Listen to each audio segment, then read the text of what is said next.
What is happening, people? Welcome to the Scarfey Talks Premier League podcast, the first one I've hosted of the season. So thank you to everyone that stepped in and hosted. Looking forward to being back, and it should be a good one because we're talking about all things that happened in Game Week 12 for every single, yes, you heard that right, every single Premier League club.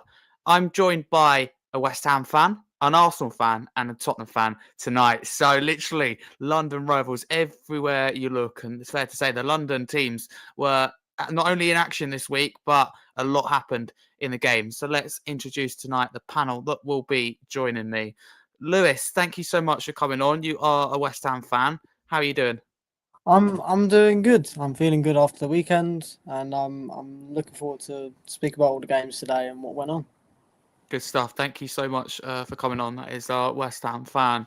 Sophie, Arsenal fan, thank you so much for coming on. We've collaborated several times, of course, ahead and after an North London derby. So thank you for that. And how are you doing?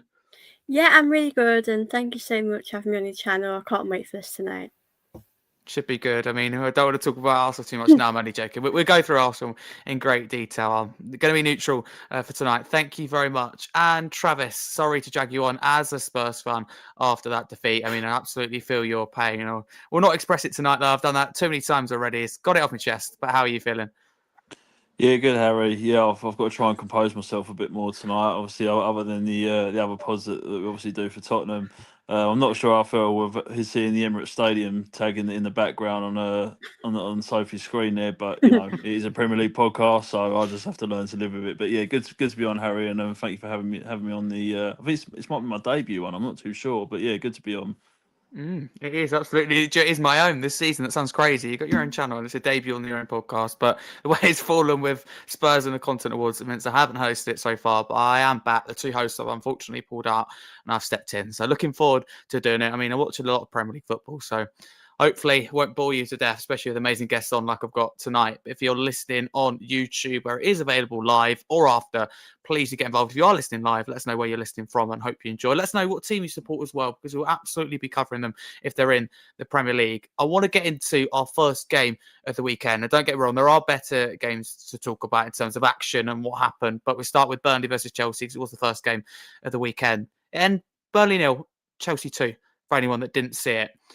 Lewis, can I start with you? I mean, in terms of Chelsea, I mean, it wasn't pretty for them, but was it a case of finding a way and getting the job done, 3 points and move on? I agree with that. I think if we look at some of the games of the big teams, sometimes you look at it on paper and Chelsea should dominate it. They're playing a team that's fighting for relegation and they're fighting for top four. It should be a really, really easy game for them. But they got the points. It may have not been pretty, but they got the points. And one thing I realised as well, I don't really focus too much on Chelsea, but one thing I did realise, if you take away that Sunderland loss that they had, they've only lost one game since September. I mean, they are on some serious form, and I'm sure it will be brought up at some point later, but they are playing Arsenal very soon, and if they are to win that game, they will be free. They'll be 3 points off the leading position in the league, which, goes to show how close and how much form they've really had, which I think has been something that many people criticise Chelsea for. So for them to pick up points against a Burnley side which is struggling but still can, muster up some results, I think was really good for them. 100%. Thank you, Lewis, for that. 100%. You're right. And that's the thing. Chelsea, when they've had, as you say, 11 men on the pitch, they've actually been okay. They've done all right, apart from that Sunderland game, which you alluded to, is that anomaly kind of there. But no, they've been good. Discipline problem, clearly, but maybe they've sorted that out. Actually, tell you what, Lewis, I will ask you about that. Discipline issues. I mean, it's easy to look at it and go, look, 2 or 3 games with Chelsea without a red card, and they've solved the discipline problem. Do you really believe that they've sorted it, as Enzo Maresca said something, or do you think maybe it's coincidence, a couple of games and no red card? I think it's a moment of, we look at Chelsea and they've adapted. Obviously, they've spent ludicrous amounts of money, but they've adapted such a young squad, and players that are younger are more reckless. Some of them aren't adapted to the Premier League. Sometimes in other leagues you can make a tackle or maybe get away with it. In the Prem, it's harsh. There's no room for error, and if there is a red card worthy challenge, you will get it. We saw last night with the Manchester United Everton game. There was a red card there. You can get a red card very easily in the Premier League. And I think it's combined with the fact of probably pressure in some certain moments, as well as just the youth inexperience that they've got. So probably all of that combined together has been costly to them, I say. Interesting. Thank you for that. Really do appreciate it. Sophie, I mean, some people after that game went, dominant display, Chelsea more possession, more shots, more on target, and others maybe a little bit like me who thought, Chelsea probably always going to win this game, but at times it wasn't pretty. But how do you view the game now looking back, now the dust has settled? I think the Chelsea at the moment, like for them to be where they are in the league, I think it's so good because I don't think any of us would have really put them at the moment as sort of contenders for challenging. Obviously, I'm still not sure if they are at the moment. But I think for them, I think Chelsea just needed to get those 3 points. I think it's always tough playing against Burnley. Like it's never an easy place to go to. So I think Chelsea, I think they just needed to get those 3 points. Like I think they're in a great place at the moment. I'm not looking forward to playing them at the weekend. But yeah, I think Chelsea are doing really good at getting those 3 points in those tough moments. And yeah, like I said, Burnley's not an easy team to play against. But I think they'll be really happy with those 3 points. And Sophie, sticking with you, Pedro Neto continued his goal scoring run. I mean, how important is he for you in that Chelsea team? He seems to be scoring a lot and involved a lot, and ultimately looks like he's having the time of his life at the moment.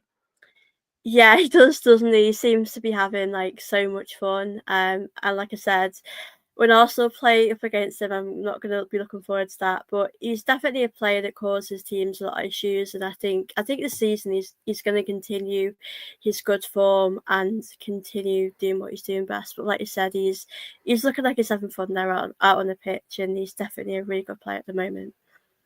Thank you. Travis, we'll move to you, sticking with the Burnley and Chelsea game, which Chelsea did win. Liam Delap was back for this game. I mean, how important do you think in this game it was seeing Delap and having that vocal point? And do you think it's important for Chelsea going forward to have maybe that recognised striker? Because João Pedro, in my opinion, really isn't what I call a typical number 9 or your typical striker. He works a little bit better as a 10. So what do you make of Delap's involvement in this game? Because he did miss chances, but he seemed like he helped Chelsea. I just didn't have that vocal point. Yeah, I think Delap's been a good signing for Chelsea. To be fair, obviously coming from Ipswich, obviously as of late, obviously been a lower league club. But as every Premier League team, they need their number one striker on form. They need them there regardless.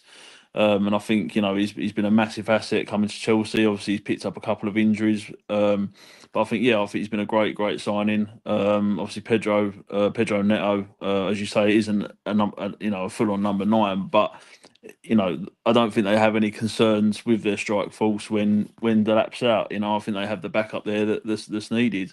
Obviously, going to Turf Moor isn't the easiest places to go to, whether they're in the Championship, whether they're in the Premier League. It's not an easy place to go to. So yeah, I think Liam Delap, I think he's been a great signing for Chelsea, and I think he's going to score a good few goals this season. Yeah, really good signing, to be fair, and I can understand why they signed him. He was really good for Ipswich, so yeah, I think he'll be a good player for them in the seasons to come.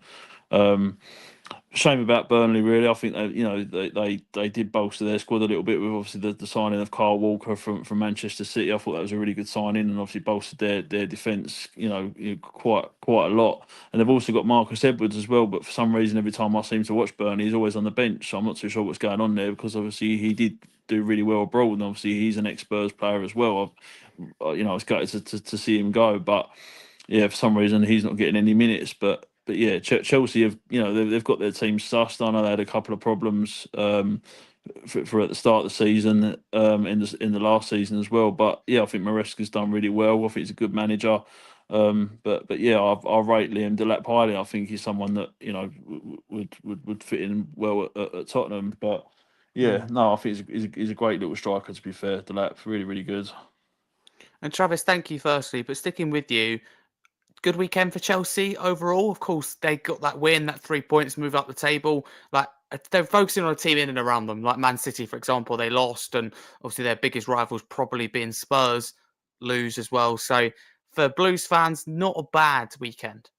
It's been a great weekend for them, and I think they're just looking at other teams and what sort of points they're dropping. Obviously, with us dropping points, and some other big teams like Liverpool. You know, they drop points as well. So I think they are, you know, they are going to be somewhat up the table this year. You know, hunting for that second place.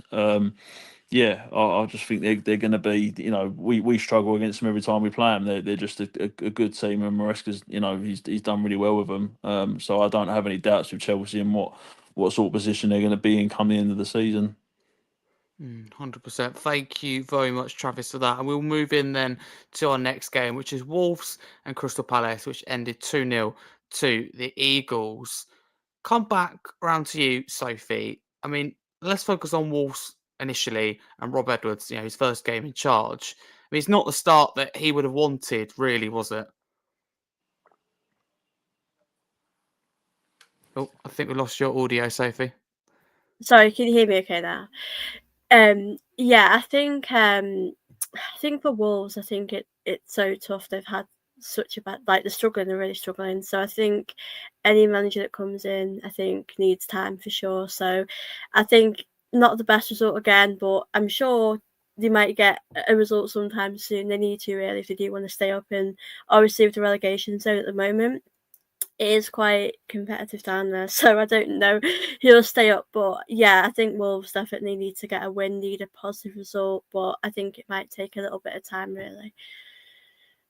Quite possibly, yeah. Long-term project maybe at Wolves, and that's the thing, they haven't got the time if they want to stay in the league. But Lewis, I'll come to you. I want to focus on a Palace player that really stood out to me, and this will be nothing new to anyone that watches just a little bit of football even. Adam Walton.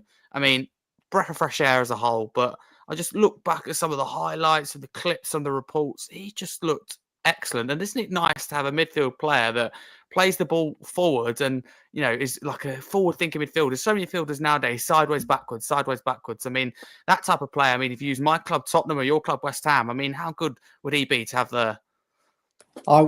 He would be. I think it's sad I can even say he wouldn't be at West Ham. You know, he's such a great player. He's brilliant every week.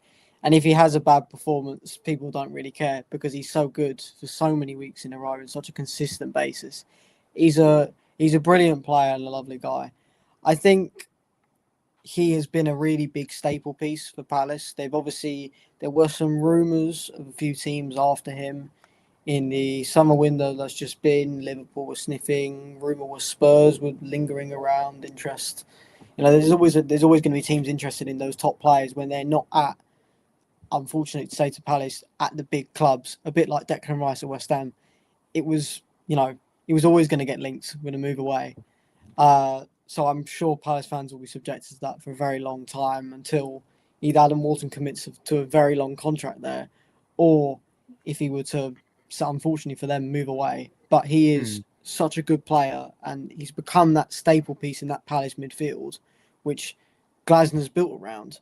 You know, they signed a few players, probably not as active as a window I would have expected them to have, but he's continuing to perform on, and he's not a one-season wonder. He's a brilliant player, and he's crucial to a lot of their results that they get.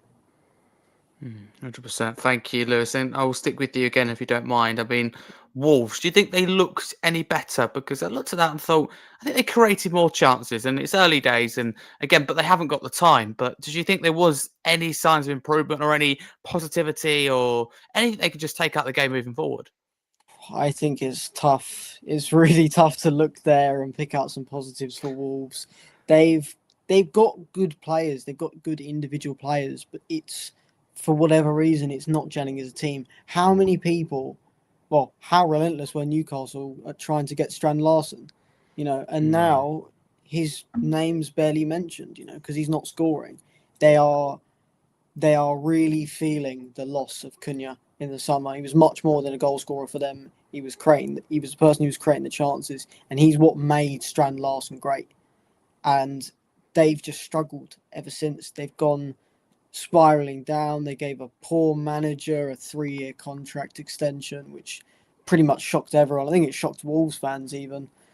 And now they've got Rob Edwards. Personally, I don't rate their squad depth. They've also got players leaving for AFCON. Can't remember how many off the top of my head. I believe it's 2 or 3. Could be wrong. But they've got a few of their names leaving which is going to hurt them even more than they've already got. And they are still winless this season in the Premier League. That'll be a reason for concern for many Wolves fans. Thank you, Lewis. Travis, I don't know if you saw Palace's second goal. I think it was Jeremy Pino who got the goal. I mean, this was incredibly, it's just outstanding, wasn't it? Firstly, but also from a Wolves point of view, just shooting themselves in the foot, something that's a familiar feeling. Yeah, I didn't actually see the second goal, to be fair, Harry, so apologies for that. But what I can comment about Wolves, I think, personally for me, I think they've spiralled an awful lot since Nuno left. I think Nuno done quite a good job there, to be fair, and obviously he come from Wolves to Spurs. But as Lewis said, since losing Cunha, Ruben Neves, players like that, they've just completely gone completely gone. Completely gone off the boil. And I can't see him personally staying in the Premier League this year. I think they're just really struggling. I think the fans are fed up. And yeah, they've just lost. When they had the likes of I can't think of his name now. The guy that went to Fulham, the right winger. Who's the guy they had? I can't think of his name now. Traore. Wolves used to be a really difficult place to go to. With having the likes of Traore, Cunha, they used to be a really difficult team to beat, and we always struggled against them with Spurs. So yeah, I just think it's just going to be another Southampton, just going to struggle until the end of the season and potentially end up getting relegated. Because they have quite simply haven't replaced the quality that they had before, and they've had different managers, and I think they've just completely lost themselves. So I think it's going to be a painful rebuild for them. I think they haven't particularly got the right manager at the moment. So yeah, it's going to be a long road for Wolves, I think. 100%. Thank you. I'll tell you what, I'll comment about that Jeremy Pino goal because it was spectacular. But the reason I asked, thank you firstly, Travis, though, I think that Wolves this season has been self-destruct. They've been poor at times, and we see a lot of teams that go down, like Southampton. Don't get me wrong, they were awful and catastrophic, in fact. But so many times they do actually okay, and often against a bigger outfit, and then they just make a mistake. How many times the goalkeeper would be McCarthy give the ball away, and it's just a familiar feeling. And don't get me wrong, the teams that have gone down, they've gone down for a reason, but also it's what I call self-destruct, something we know certainly as Spurs fans, Travis. I think something that Lewis will know plenty of times this season, last season too, and maybe Sophie in the past when it has gone to pot in the end for Arsenal. And it's just, when things go wrong, they really go wrong. And that's what I feel with Wolves. And in this game, they look better, but it's just, football's painful. They don't take their chances. They aren't clinical enough, and they're punished when they make poor mistakes. So that's sometimes the way it goes. But we'll move on to a big one, it's fair to say. And let's just be clear. This weekend was huge in terms of results and just what happened in games. Like, we're coming on to the next game now, which ended Liverpool 0, Forest 3. And before we get into it, like games like Arsenal, Tottenham, Man United, Everton, Newcastle City, these are all big and significant results either way. And they're just like, what a weekend for entertainment. All I will say is, how can you not watch football? How can you not like Premier League football? I just don't get it at all. But Liverpool Forest 3-0. I mean, very rarely, if at all, have I seen a side go to play Liverpool at all, let alone go to Anfield and not only win, but win comfortably and by the scoreline anyway. And ultimately, if you look at that, that's absolutely huge. But of course, not always the scoreline reflects the game. We'll decide whether it does when we get into it. Sophie, I want to begin with you. Firstly, before we unpick the game, on paper, a huge result, isn't it, for Sean Dyche and Nottingham Forest? It looks like he's really turned them into a competitive side that are well-oiled defensively and just well-structured. Yeah, I mean, they definitely deserve to win. Like, credit to them as well. I did actually watch the second half, and I thought they were really good. And as we said, it's a bit surprising. Like, you wouldn't, on paper, as you mentioned, I think you'd obviously put Liverpool down to win. But I think for them, it's a really big result for them because, like you said, Sean Dyche has done a good job so far. I think as long as Nottingham Forest can stay up, I think that's going to be their priority. But, like I said, going to Anfield is never an easy place to go to get to score 3 goals is crazy to me. But yeah, a really important win for Nottingham Forest, and like I said, they deserved it. I thought all those goals they scored were incredible. I think they could have kept scoring more, for being honest. I just think that they seem like a team that are enjoying the football at the moment as well. Defensively, I thought they did pretty good as well. So, yeah, what a win for Nottingham Forest. But sticking with you, Sophie, is it one of them that you go, look, Liverpool, this is all on them. You know, their implosion, they're catastrophic. Was it 6 defeats in 7, or it might be like 7 defeats in 9? Either way, shocking. And, you know, no Liverpool manager is ever going to have it easy when you get those type of results. So is it Liverpool's implosion, or is it Forest and Dyche's maybe tactical masterclass or really good performance there? Was it a bit of both? Because sometimes it is a bit of both. But as fans, we like to focus on one thing. Yeah, I'd definitely say it's a bit of both. You know, Nottingham Forest deserve to win, and you know they deserve all that credit because they're amazing. But it's like when I was watching Liverpool, it's really weird because, like we said on paper, Liverpool, you'd predict Liverpool to win this game, you know, quite comfortably, possibly. I think Liverpool are struggling. I think Liverpool maybe have too many options, and it's just not gelling at the moment. You know, you expect sort of the bigger players like Mo Salah to step up. I would possibly say they are missing Trent a little bit. I think they're just going through a real tough phase. And I think it is tough really to get out of that. So I wouldn't just say, I mean, listen, Forest deserve to win, but I don't think Liverpool were at the best either. So yeah, I'd definitely say it's a bit of both, but I think, you know, you've got to give credit to Nottingham Forest really. But I know a lot of people will be talking about Liverpool and the fact they've not won, but Nottingham Forest, like, that is such a big win for them, especially away from home. Thank you very much. Travis, is there pressure on Arne Slot? Of course, there's pressure on every manager of top 6 club, but how big is it?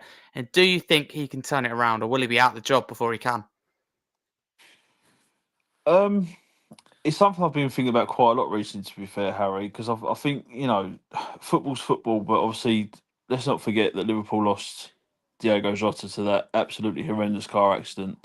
And I think there's a lot of mental damage to the team that fans and people worldwide within football don't see. And I think you see that on the pitch as well with you know, Mohamed Salah breaking down in front of the fans a couple of weeks ago. I can't remember who it was against now. But I think that in itself is just a huge shock to the system and a huge change to the dynamics of the football club on the pitch. So I think that has had a major effect on the club. Um, you know, Arne Slot is a top manager. There's not, you know, let's not differ away from that because he is one of the best managers in the Premier League. You know, but I think as Sophie said as well, I think they're missing Trent Alexander a lot. I think they're missing that service. You know, and he was a key player for Liverpool. But I don't want to say. I think the only reason for me, I think Slot would be under pressure is because of the results that he has been pulling off. You know, last season. You know, and how well he done with the team last season.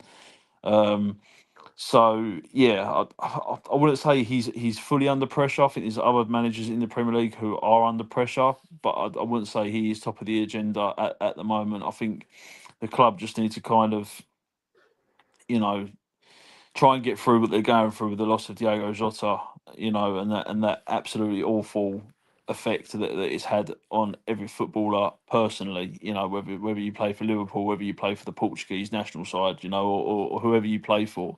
It's a massive loss to a football club. You know, the results haven't been going their way. I think they will pick up soon. I think they're going to have quite a good, you know, they spent millions in the transfer window. You know, they've got some really good quality into the team.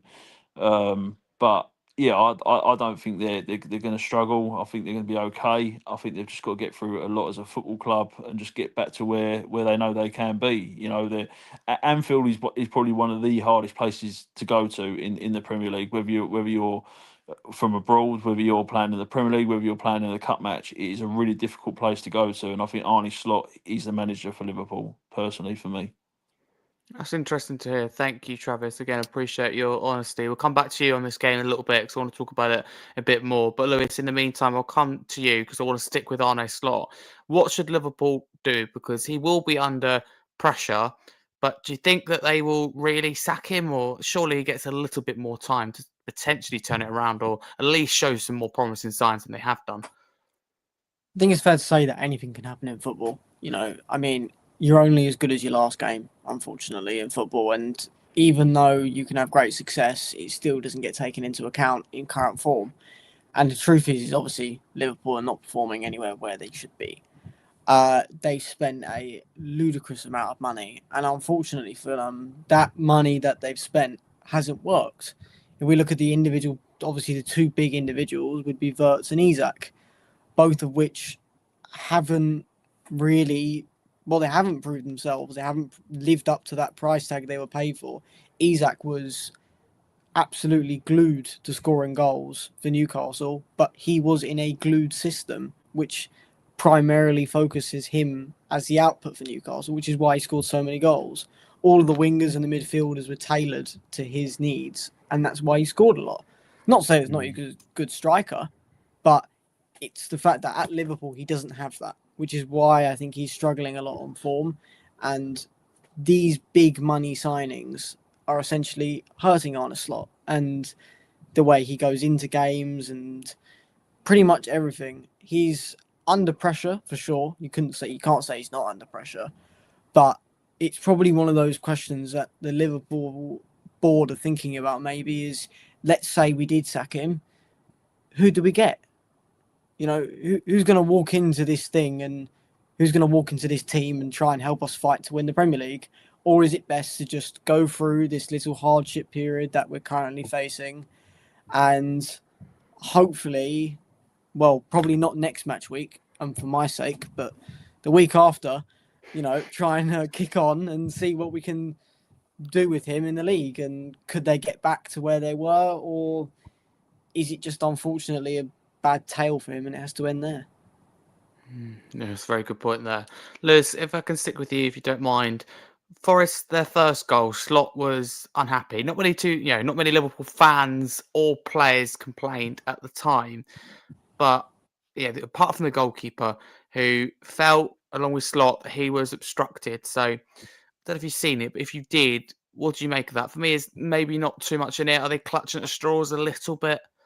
I think goalkeepers are always going to clutch at straws. We saw with in the Villa game with one of Lee's goals, which we'll talk more about later on, I guess. But it was another one where the keeper was obstructed and should it or shouldn't have been given.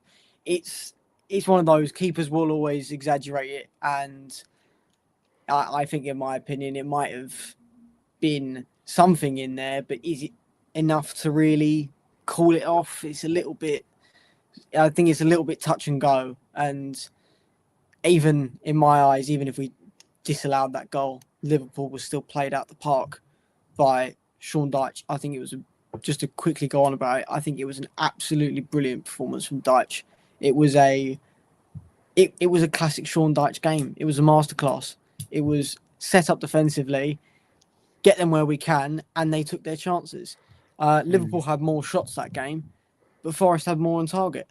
So what does that say in terms of just pretty much everything overall with Liverpool at the moment? So I think we've gone from picking at whether a goal should or shouldn't have been given, from title challenging to whether a goal shouldn't have been given, is a serious fall from grace. Absolutely. I mean, they walked the title. Unfortunately, so sorry to say for you, Sophie, but in the end, it was a stroll in the park eventually. And sitting there now and going that they're not realistically even in the title race, and they managed under pressure. Who would have thought it? Especially after the summer window they had. You know, I thought Arsenal would be stronger and more competitive. But after that transfer window, you just didn't know what to expect. You thought Liverpool could still run away with it, even if Arsenal do improve. And it's just been such a, like you said, dramatic fall from grace. But Travis, I'll come to you on the final question on this game. Mohamed Salah, I mean, I know this is asked a lot, but we don't speak about it a lot on the podcast. I think we can get away with saying it. But Mohamed Salah, I think he was okay in the game. He had a couple of moments where he's involved. But do you think overall, Travis, that it's time to drop Mohamed Salah and maybe not worry about the name or what he's done for Liverpool and look at who is performing right now? Because there are some Liverpool players that are either performing better or could be performing better if they're given the opportunity. Yeah, I think it goes without saying. I think any player that's obviously not living up to their expectation or playing it the way they can, I think they need to be dropped. I think it goes without saying, really. He's been a fantastic servant to the club. He's scored some great goals, and he's just a great footballer in general.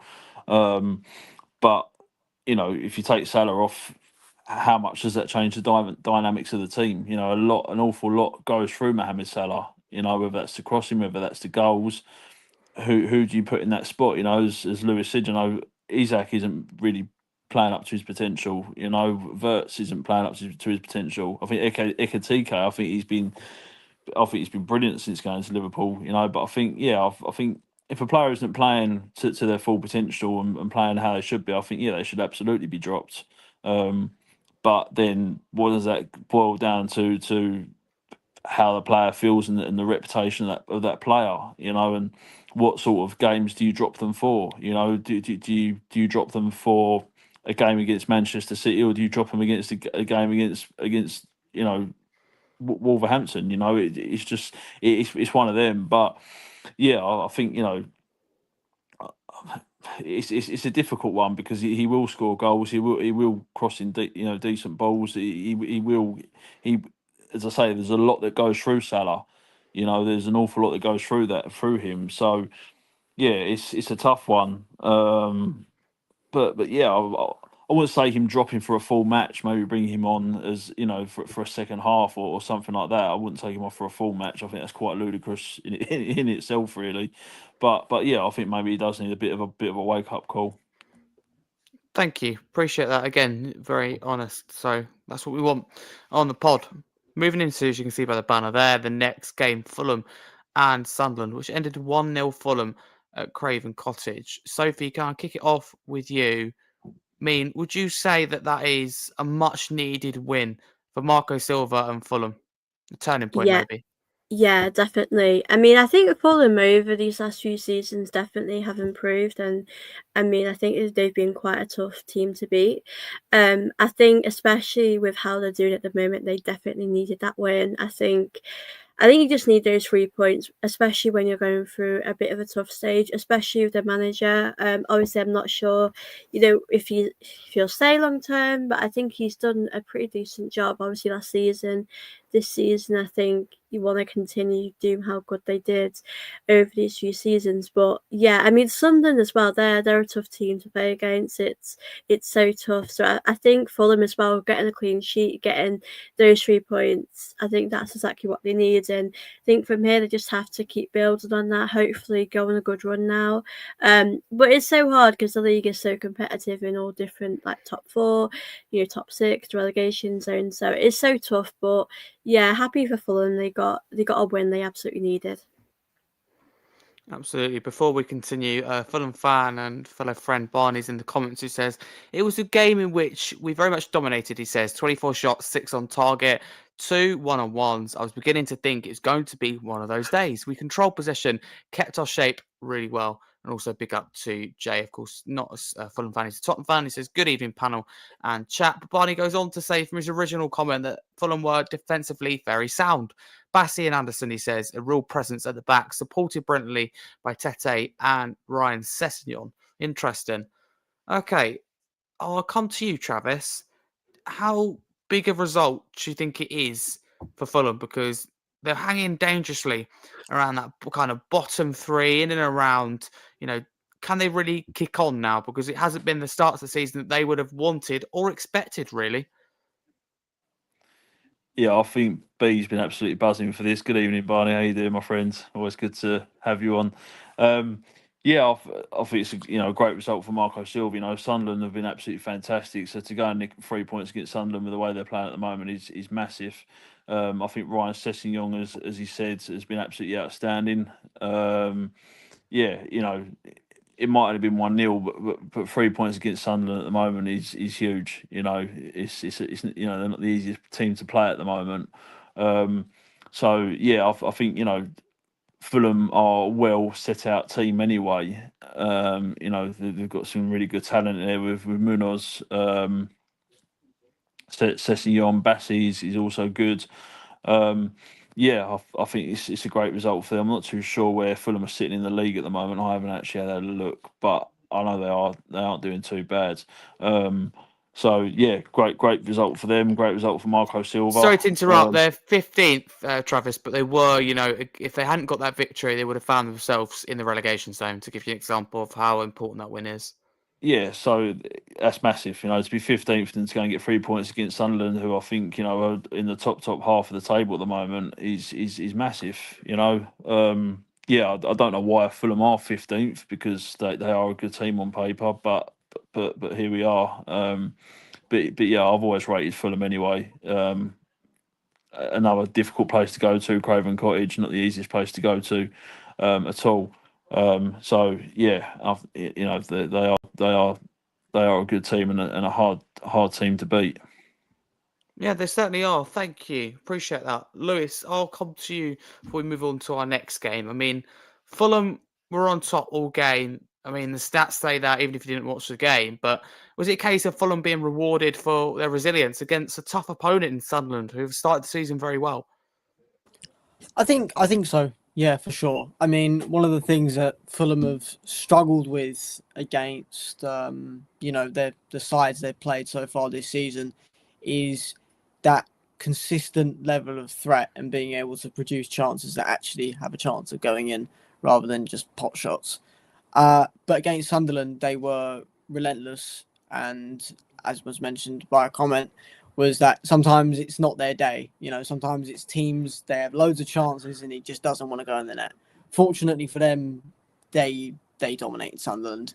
I do think it might have been a little bit of the case was that Sunderland might have had an off day. Considering the way the season's been so far for them, they've been very good, but perhaps they just had a little bit of an off day, maybe wrong tactical decision, but that shouldn't take away anything from Fulham, because they really, really pushed on and they got 3 points that they really, really needed. This is such a close league table. I think this is one of the closest league tables we've had in a very, very long time.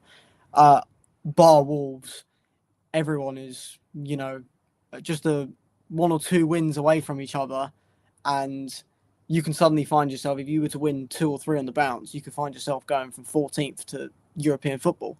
So that was crucial for Fulham, considering their future fixtures that they've got ahead of Spurs, City, and Palace. I believe is their next 3, which are tough games. But everyone thought Sunderland would be tough, and they still got 3 points. I'd say no need to panic for Sunderland. I think you're right what you say. They start the season well. They're going to be okay. At home, I think they're really strong at the Stadium and Light. I don't think there's any situation really already, which is crazy to say before even getting to December. I don't think they'll go down.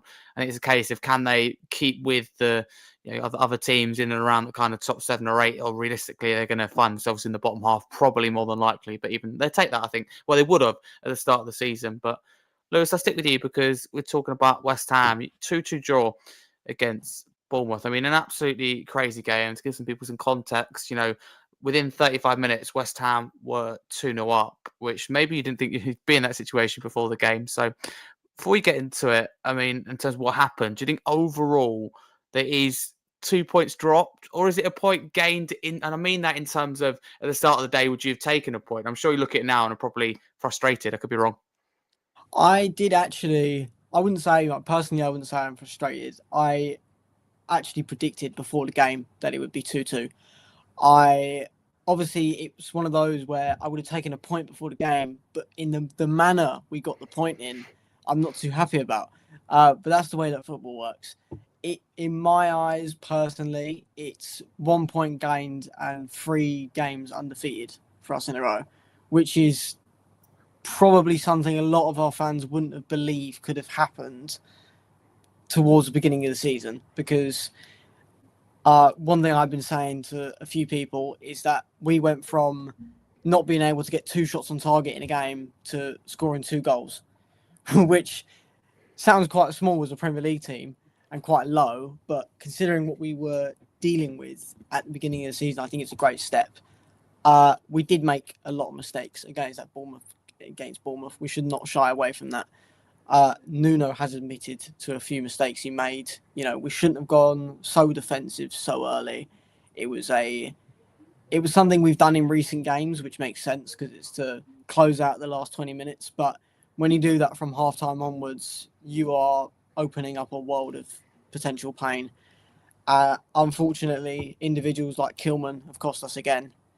The initial handball and just poor defending throughout is it's proved costly, and we have lost 2 points from what we could have had, but we have also got 7 points from 9 games. Sorry, 7 points from 9 possible.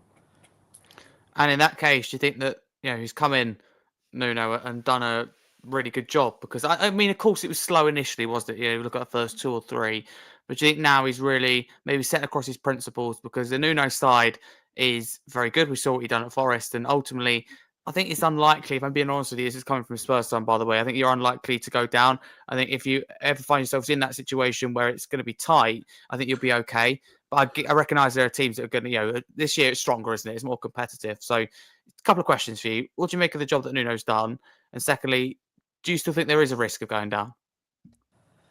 I'll answer the second one first. I think there's always a risk of going down when we're in the current position we're in. For example, I'd love to be a team like Sunderland at the moment, cruising high, but there is the idea that we had a really, really rough start to the season, and it all wasn't going well under Graham Potter. The fans are unhappy with the board at the moment, and it's just when you have all of that added together, it doesn't create a great environment for people, for fans, for the players, for everything. We had the Bowen bust up at Wolves, which was, again, it just goes to show these things happen, and it all creates tension on and off the pitch.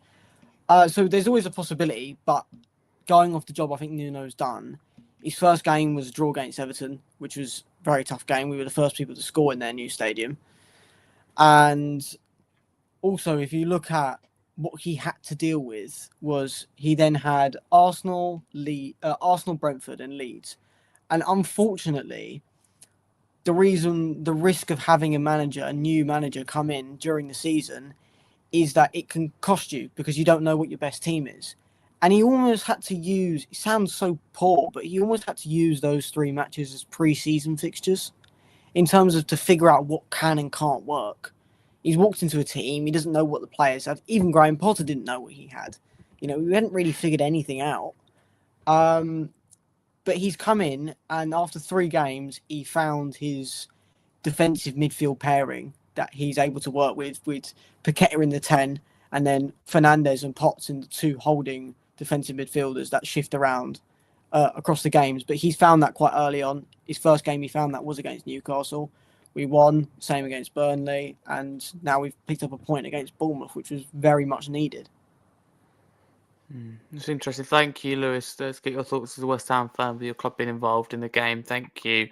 Sophie, can I come to you? I mean, do you think it is a good comeback from Bournemouth? But in the end, do you think they also could have won it? They had a few chances towards the end to completely turn the game on its head. Yeah, it's such a weird one because I think going into the game probably would have gone with a draw as well. I think both sides have started to do a little bit better. I think West Ham have definitely improved a lot since the new managers come in. Bournemouth again, I think a great comeback as well from how they've done. It's a weird one, isn't it? That was such a crazy game, as you mentioned before, Harry. I think both sides knew they needed to kind of get a win. I think West Ham definitely want to aim to stay up this season. I think that's what they've got to do. It's so tough to say at the moment with that, but yeah, I think of West Ham as well. Looking at it from their perspective, I think you probably would have taken a draw in the game. Looking ahead to the game. So it's actually really interesting one. But yeah, interesting, like Bournemouth, you said, they had some great chances as well. But yeah, I think Bournemouth probably would have wanted to win that, as they came back, they could have won it. But again with West Ham, it's kind of sad for them they did concede as well, because they would have wanted to win that. But yeah, that was a very, very exciting game to watch as a neutral, I've got to say. Yeah, absolutely was. Full of entertainment and ultimately 4 goals in the game. Thank you very much. One more question, though, for you, Sophie. The penalty, do you think that was a defining moment in the game, maybe where things started to change, against West Ham and in the favour of Bournemouth? Because I just looked at that and thought, I just think that's had quite a big point. Yeah, I just think that, don't get me wrong, I'm sure there would have been pressure from Bournemouth from then on end, but I just think, and I'll come back to Lewis after this as well and get his thoughts, but I just feel like when you get penalty momentum with the crowd as well, being away from home, I just think that really was the undoing of West Ham. What do you reckon? Penalties always do change the game. It does always change the kind of mindset. I think obviously when you get a penalty, I mean when you're 2-0 down, I think if you get one goal, you can come back into it and win it. So I think you're never really comfortable at 2-0 anyway. But I think it's a shame conceding penalties like that. But I think for Bournemouth, I think it gave them momentum. I mean, you mentioned a good point as well. I think Bournemouth probably would have found a way to get a goal even if they didn't get that decision. But I do think it helped that went their way, and I think you definitely need those moments to help you kind of push on and get something out of the game. So yeah, penalties always do kind of change the impact of the game and change the mindset, definitely. Yeah, sometimes in a good way, sometimes in a bad way, depending on if you got the penalty or not. Thank you, Sophie. Lewis, I'll quickly ask you on that then, because you mentioned there in terms of Kilman let you down, and I assume you mean and you're thinking that it was a big defining moment because, don't get me wrong, the Bournemouth crowd, no disrespect to them or any Bournemouth fans, but they're not going to make a big difference because there isn't a lot of them there. But still, being the home side, the momentum's with you, isn't it? It's like when you get a VAR check or anything like that, or you're awarded a penalty or a decision goes your way. Not only is it the chance they get a penalty, not only is they score and they're one back, but it's the confidence, isn't it? And momentum in football is so big. When you get one, the goals tend to flow. Yeah, we've seen this season West Ham. There's no hiding it that we've had a very fragile defence. With or without Nuno's arrival, we've had a fragile defence.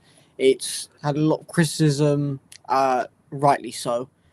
But the problem is we've had players across these last 3 games. We have not lost a game, which is brilliant for us in terms of staying up. But we can't shy away from our mistakes, which Nuno is also saying, in that we've had defensive errors that have happened across our last 3 games. We've just been fortunate in the fact they've not really been picked up, because when you win a game, people don't really like to focus on the mistakes because you get called as negative or whatever. But the truth is, across these last 3 games, Kilman's made mistakes in all of them. Against Newcastle, you see for the first goal, he's at right wing because I don't really know why. Maybe he thought Bowen would have scored off the chance, but Newcastle countered us and it was 1-0. Against Burnley, Burnley's opening goal was caused by him, poor marking error, and he allowed Bournemouth to get back into the game. It's a very costly mistake, and they always say in football 2-0 is a very dangerous scoreline, and this is exactly the reason why. If you pick up a goal, we were already the defending side, and I should really need to mention the scoreline could have very easily been 5-2 or 6-2 without Areola. He was immense, and he earned the man of the match award, very rightly so. He even got an assist. I mean, he was unbelievable.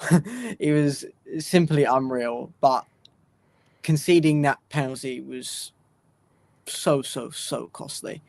I do personally believe we would have gone on to win the game if we hadn't given away the penalty. I think it would have been 2-1. I reckon Bournemouth would have got a goal, but I think it would have been much later and we would have been able to hold on. We crumble under pressure.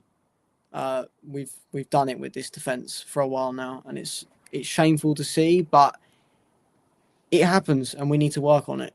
And whether that's by getting in new defenders or changing in stuff or not soaking up pressure for as long as we need to, then something needs to go on. But it's in my eyes, from that moment when they got that penalty, it seemed destined they were going to get something from the game.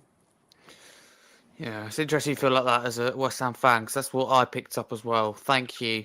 Travis, lastly on this game, Callum Wilson, on fire in this game with 2 goals against his former club. We'll talk about, unfortunately, Eze later, and whether that was written in the stars against Tottenham. But in this case of Callum Wilson, was this also the case of it was absolutely written that he was going to have a really good game, and he got 2 goals in the end?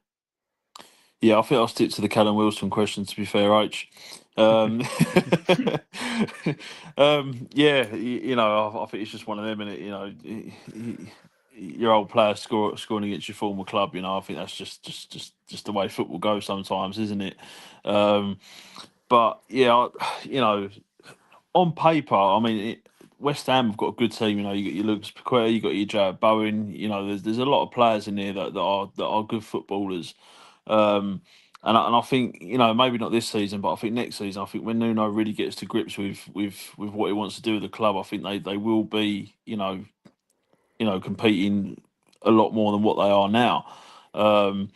But yeah, I think it's just a struggle at the moment. Obviously, they've had different managers, and I just don't think they really quite know what they're doing as of yet. And I think Nuno, I think he's a good manager, and I think he'll do well at West Ham. But yeah, great point for West Ham to pick up on the road. Bournemouth is not the easiest place to go to. Again, it's really not. So yeah, hopefully that gets their tails up a little bit and gets them going in the right direction for the next game. I'm not too sure who West Ham got next, Lewis.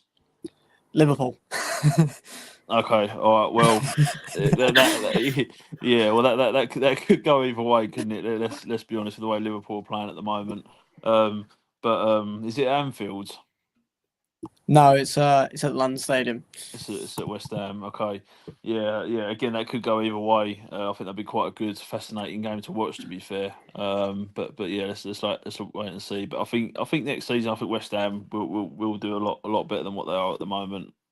Yeah. All right, thank you. Let's move on to the next game then. We go to the South Coast. We'll talk about the Seagulls because they beat Brentford. Well, the Seagulls beat the Bees. Look at that, whatever you want. 2-1 it was to Brighton. Sophie, can I begin with you? I mean, firstly, both strikers on fire. Welbeck and Thiago both getting the goal. Of course, we'll get into it that Thiago did miss a penalty as well, but they're both on the score sheet. And have you been impressed with both of them in recent weeks? Because they have really carried their side. So don't get me wrong, it's not all down to them, but a big part of Brentford winning games is through Thiago, and a big part of Brighton winning games is through Welbeck's surge in form. So how much credit do both those strikers deserve? Yeah, I mean, I've always been a fan of Welbeck. It's really lovely to see him continue to play at this level and do so well.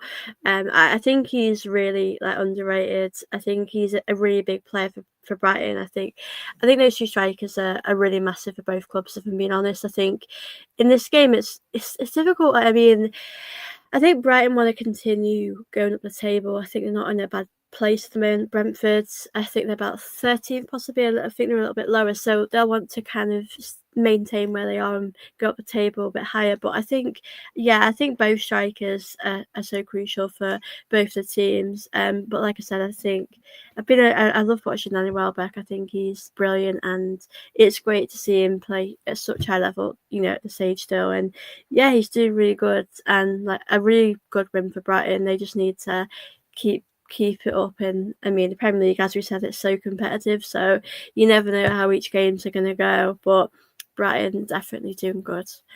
They certainly are. But Sophie, Thiago's penalty miss, I referenced it there at the end with an opportunity to rescue a point for Brentford. They were winning in the game, by the way, Brentford. So they were winning 1-0, 29th minute. Thiago scored, and the game was flipped on its head. Welbeck got the equaliser, then Hinchelwood in the end. But Thiago's penalty miss was an opportunity for Brentford. For you, a poor penalty or a good save? Because you went the same side as a goal was scored, which made it, of course, easier for the goalkeeper. I'd probably say it's a bit of both. Probably could have done better, but I suppose it was a good save. He went the right way. It's tough, especially in those moments, because I think a draw is probably what I would have maybe expected going into this game, maybe like a 2-2. So I think, you'd be devastated, if you're Brentford to get one right at the end, but, Brighton will be very happy with that. But yeah, I think it's tough in those moments when you miss those penalties, because it's the end of the season, you look back and reflect, and you might look back on those moments and, might have made a difference. So yeah, it's a shame, but it does happen, unfortunately, in football. It certainly does. Thank you, Lewis. Brighton, different animal at home, aren't they? And don't get me wrong, they're doing okay as of late, just about okay away from home. It's home at the away from home, yeah. At home, they're a different animal, though. I just think at the Amex Stadium. So, for you, how important does that home form continue to be for them, and what they can achieve this season? Home form is always important because it doesn't, obviously for home games you'll have more fans there, and the more fans you have at games, the happier the fan base will be. And if you can keep winning at home, it's always a positive. I think a lot of people would rather you win at home than away, of course, because it's more accessible for your club. But that form that they've got has put them in a position for people to put them in European conversations. I mean, we have mentioned obviously the league's very close, but they are up there, and they've done very, very well this season. They've only had a few, blips here and there, but overall, they've been very good, especially at home, as you mentioned. And if they continue that on, then they probably very much will likely be in the conversation for European football. Quite possibly. Yeah, good turn in form again. Like other clubs we've spoken about, Villa as well, clubs like that having a really good period of form. West Ham, of course, now your club with Nuno coming in. It's been positive. It's fair to say for those clubs that I just mentioned. But Travis, where do Brentford go after this defeat? No need to panic, is it really, for them and their supporters? Because they started the season well. They look competitive under Keith Andrews. Do you think they've coped with the loss of Thomas Frank quite well and other key players like Burmo and Norgard, etc., etc.? For me, Brentford aren't the same team they were when they had the likes of Wizard, Embremo, Norgard. I think they've kind of lost their pace a little bit. For me anyway. But do you think they've done well though, considering you mentioned there, Travis? Sorry to butt in, but those players that you mentioned they lost. Do you think they're doing well, all things considered? Keith Andrews, I'm focusing about here. Do you think he's done well because of all the players they've lost? Because they didn't really sign, anybody of the same quality apart from Ego Thiago. Yeah, absolutely. I think Keith Andrews has obviously potentially stopped a sinking ship, so to speak. After losing them players.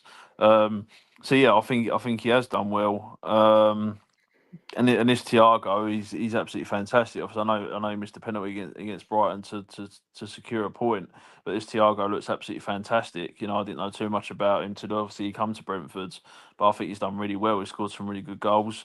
I think I personally, for me, I think Brentford will replace the players that they lost. Whether that's in this January transfer window, whether it's next year.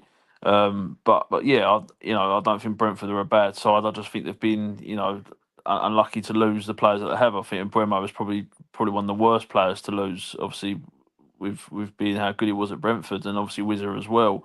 But yeah, I can't say anything too bad about Brentford. I think they've done really well. I think they obviously are missing Frank a little bit, obviously since coming to Tottenham. But yeah, I don't think they will be a team that are going to struggle like the likes of Wolves and players like that. I think they'll stay afloat. Yeah, I agree with that on a personal view. Thank you very much. Let's move into their Newcastle versus City. I mean, always a big game when you have Newcastle involved. It's at James's Park, but two what I'd call heavyweights, with one performing before this game in City and one not performing at all in Newcastle. Of course, we know with football and with managers that the clock's against you when things aren't going right. So for Eddie Howe and Newcastle, it felt significant. Sophie, would you say that this is the win and performance that the Magpies and Eddie Howe needed for their season? Yeah, definitely. I mean, it was a bit of a crazy game. I think both sides probably could have put more chances away, so I feel like it could have been a higher score. But I think Newcastle have struggled a bit this season. I do think some of their players are growing into the season as it's going on. But that is such a big win against Man City, who have got Haaland, who've got Foden, who've got so many great players. So obviously I was happy Newcastle won, but a really big win for them. They absolutely needed that against such a big side competing for the league. And yeah, I think Newcastle just have to keep building on that and just hopefully keep going up that tail, because they have got some great players. They've obviously, Isak's gone, that's big blow, but they've brought in players that can step in. So I feel as though they just need a bit more time this season to gel and hopefully improve. Yeah, it's fair to say. Thank you, Sophie, for that one. And we will stick with you. Lots of big chances in the game missed by both teams. I mean, you said you're right, action all round, 3 goals. I mean, they could have easily been double that with 6, couldn't they, really, if chances were taken?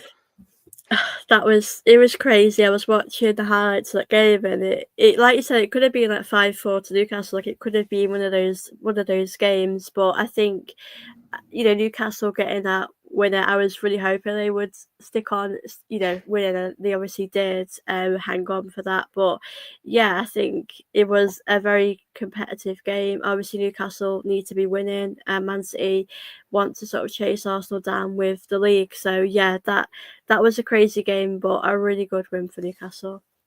Thank you. Lewis, should City have had a penalty? I don't think it's been spoken about enough, in my view. Anyway, you could disagree with me. If that been shared on Foden, I think it was, and it was checked briefly by VAR, but not given. But if you look at it, I don't think there's any connection with the ball, and he wipes out Foden. I'm very surprised that VAR has not had at least a longer look at this. I don't know if you've seen it or had chance to view it back, and if you do, what do you think? I believe I've had a little look at it, and I think I agree with you completely. I think it needs a further look, and it needs to be questioned as to why it wasn't looked at further.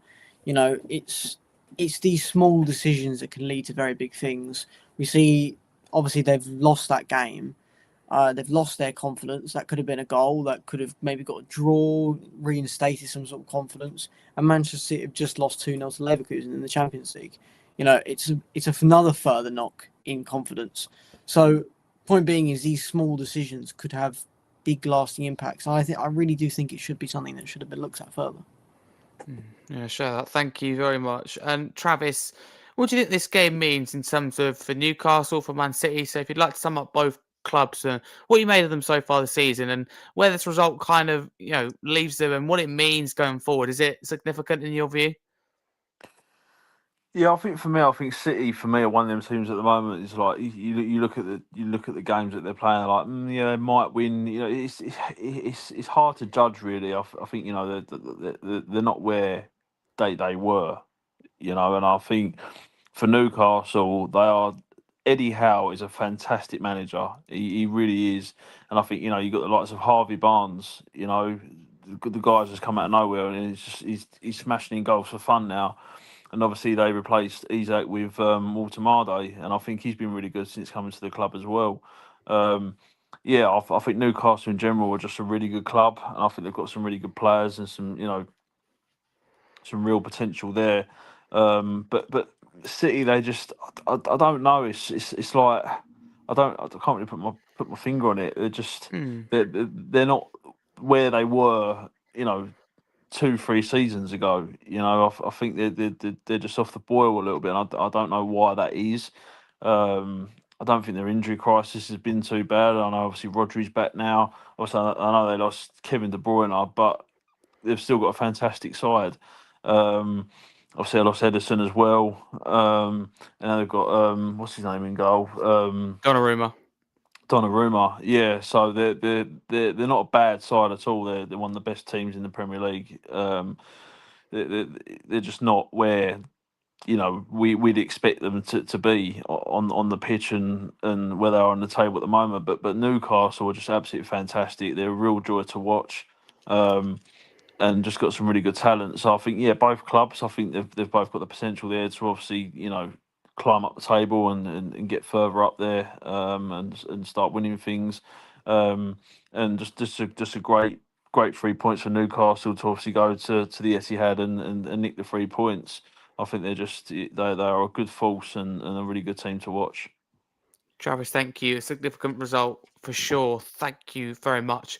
Leeds versus Villa, then, if we move into Sunday, ended Leeds 1, Aston Villa 2.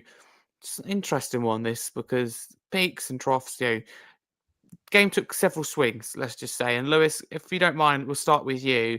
I mean, perfect start to the game for Leeds, wasn't it? That initial goal. And just think the Ellen Road faithful were loud, they're passionate, and to get that goal early on, it couldn't have really, if we just think about that first, 10 minutes, because I think the goal scores it within 8 minutes. Yeah, that's right, 8 minutes. That it's just a really good start.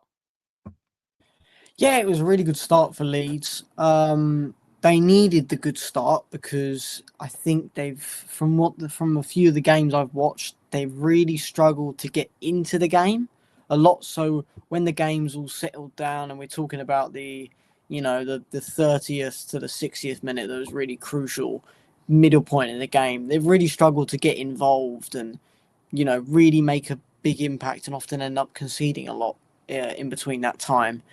But they got the early lead, and their unfortunate thing is they weren't able to hold it. A bit like against West Ham, when they got 2 goals really early on, and they were able to hold out for the rest of the 90.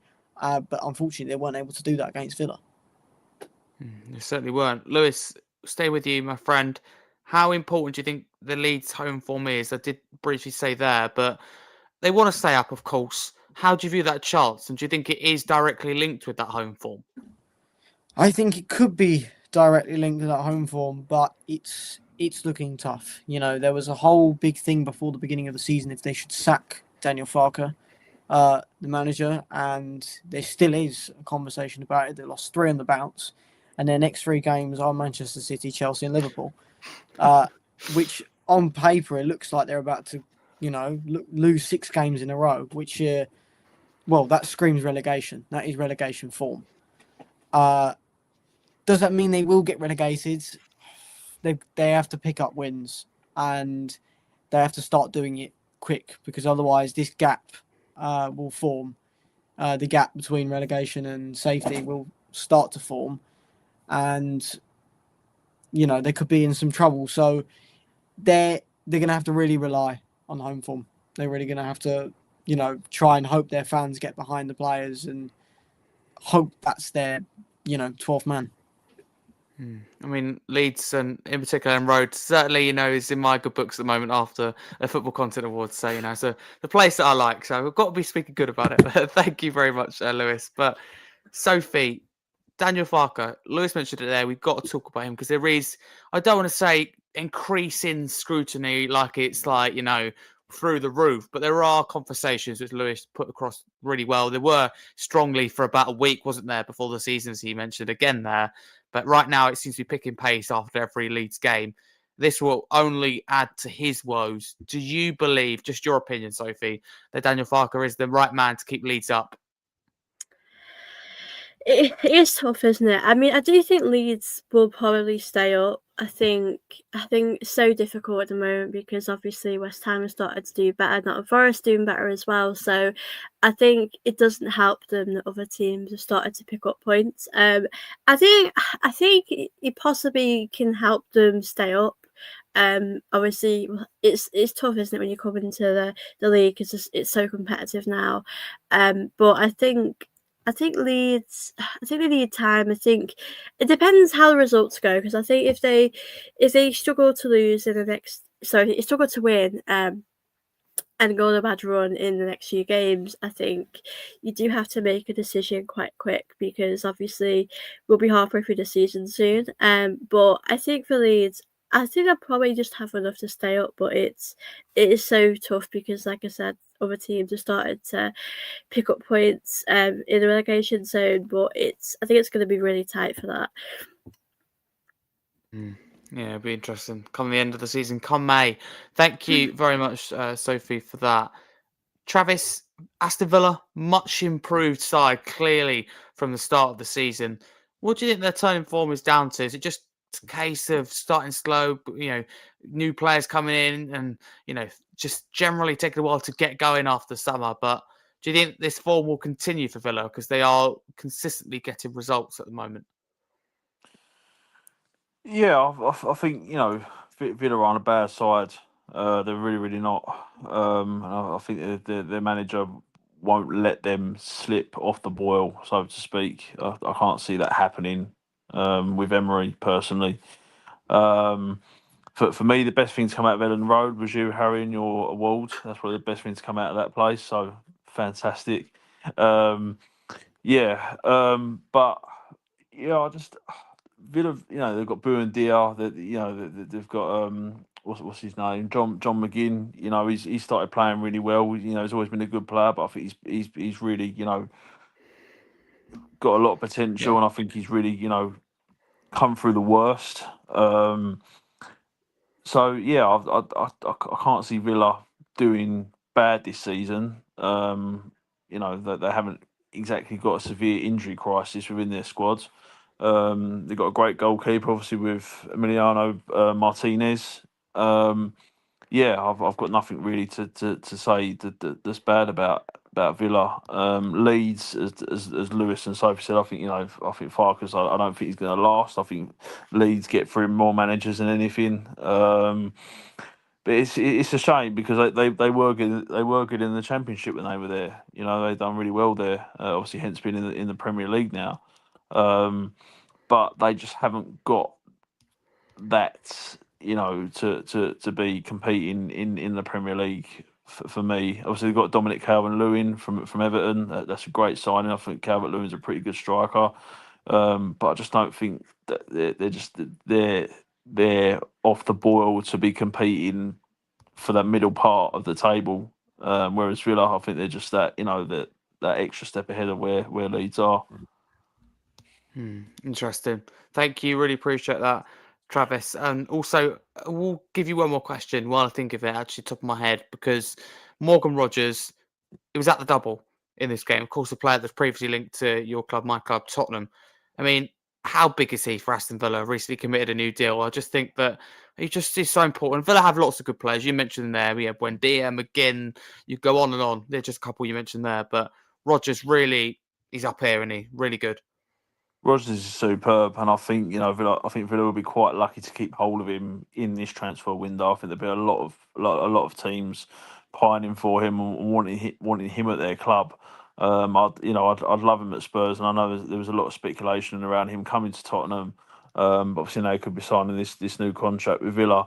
But yeah, he's massive, and I think they lost Rashford. Obviously, I know they had Rashford on loan from Man United, and now he's now he's no longer there. So yeah, Rodgers is a massive asset to the club. Yeah, he really is part of the structure of that club, and I think if they give him a new deal, I think they need to give him a good raise in his wages as well to keep him at the club, because without him, I think he's another player that a lot runs through, so I think to keep hold of him will be absolutely crucial. Absolutely huge indeed. There you go then. That's it on the Villa and Leeds game. So we'll move into our next game. I mean, someone else take over the hosting of this. Arsenal 4, Tottenham 1. Oh, goodness me, been through this too many times for my liking, but it needs discussing. It's a big game. It's a North London derby. Tottenham didn't turn up and were absolutely abysmal. I can say that as a Spurs fan. And Arsenal were bang on the money. It's very easy, isn't it, to look at this type of game and go, focus on one thing. We just focus on if Arsenal are good, or just focus on if Spurs won at the races. But the reality is, it's chalk and cheese between both sides. One side didn't turn up and should hold themselves to account because they were awful, and Arsenal were again up here and looked really, really strong. Sophie, I'm going to come to you as an Arsenal fan. Firstly, would you say, and I'm putting you on the spot here, but you can, be honest with me. Do you think it was a case of men versus boys out there? Because I'm very unfortunate to say, for those Spurs fans like myself, it really did feel like that at times. Yeah, I mean, I know we predicted going into the game that it would be quite a close one. So I was really surprised how dominating it was for Arsenal. I feel like we were all over you, and yeah, I would definitely say it was men versus boys. It is really crazy. Like, I did not think we'd win by 4 goals, and obviously Richarlison got a great goal, and I thought maybe Spurs would have kicked on, and like you said, it could have been 3-2. This game could have gone either way, but I'm still in shock. We scored 4 goals. Like, I'm not gonna lie, but I was surprised actually about Spurs, because as you mentioned, it's a big occasion. It's a really big game. I know Arsenal want to win the league, but even if we weren't competing, I'd still want us to, do well in this game. It's obviously a really big game. So yeah, I was actually quite surprised from Tottenham, like how little of a fight they put up. Even if Thomas Frank did make a few mistakes, it's still on the players to turn up in this big game. So I was quite surprised from Tottenham. Yeah, I'm surprised, but certainly not in a good way. Sophie, sticking with you, as a masterclass, I mean, I'll come to Travis on this a bit as a Spurs fan, but it felt written in the stars that he was going to have a good game. But 3 goals, a hat trick. Did you really think that was going to happen? Because I certainly didn't. Do you know what? I was so surprised. I mean, it's just crazy. Like, I'm really happy, of course. That is honestly so amazing. I'm really pleased for him. I mean, I spoke to Harry before, and I said I wanted to see a big performance from Ezeka. I would expect him to get a goal, hopefully, but I didn't think he'd get 3. I think I don't know if he probably saw what Thomas Frank said about, who's Eze, and maybe that motivated him to do well. But yeah, I'm just really happy for him, and just generally shocked he got a hat trick. I did not expect that. I was like, I think we know Eze's got so much quality, but for him to get 3 goals is just amazing. So yeah, I am. I'm still buzzing about it. I'm not gonna lie. Yeah, I'm not surprised. It's one of them, of course. You win a lot of games, let's be honest with you, but it'll stick with you because it's North London derby. Travis, how do you feel after this? So frustrating. Let's ask you firstly about Frank's comments. Before the game, he said, "Who's Eze?" Listen, it wasn't funny at the time, even as a Spurs fan. This is the type of thing you say after the game when he struggled. Yeah, if you want to be funny, a bit witty, and have a joke. And you know, with Ange, he was the media guy, wasn't he? In terms of like, well, when results went his way, it's worth saying. But the media loved him. But even he wouldn't say, "I wouldn't have thought before a game something like that." I get why Frank's done it, and again, you look at it at the time, and some would think it's funny. You just wait till after the game till this stuff, don't you? It's only going to wind a player up. If you're Eze, you'll think, that's me anyway. I'll be thinking, come on, let's prove a point. And I promise you now that someone would have showed it him, whether it be his family, whether it be Arteta, whether he would have seen it himself, it would have inspired him. So what is Frank thinking? Absolutely humiliating. I don't even know where to begin with this, Harry. I'm really glad you're pleased, Soph, by the way. I'm really happy for you. All right, Are you? but Are you really though? but the fact that we was that close, right? And I can't believe I'm even saying this because it just the fact we was that close to signing Eze in the transfer window, and Fabrizio Romano tweeted Eberici Eze to Tottenham Hotspur. Here we go. He's now banged 3 goals past us. Like you can't get more Spursy than that. Let's be honest, right? He's a great footballer, right? There's no denying that. He's a really good footballer. But you just don't say that before a North London game. You don't even say it after. You know, they are 4 or 5 years in front of us at least. At least, yeah. At least with signings, the way that Arteta sets out the club, the team, you know, and let's not be, you know, let's get this right. Arteta, they wanted his heads 3-4 years ago. You know, they wanted him sacked because of how poor they were playing, but they gave him the time. They gave him the backing that a proper football club should be doing to get the signings in that they need. They got that, and that's why they are where they are now, and that's why we are where we are right now. And the fact that we went out there with absolutely zero backbone, and you're right in what you're saying, Soph and Harry, it was men against boys. It literally looked like we had never played football together before. It was absolutely horrendous, and that's an understatement. It was so bad, you know. And I know Richie scored, you know, from the halfway line. David Bentley scored from the halfway line when he played for Spurs.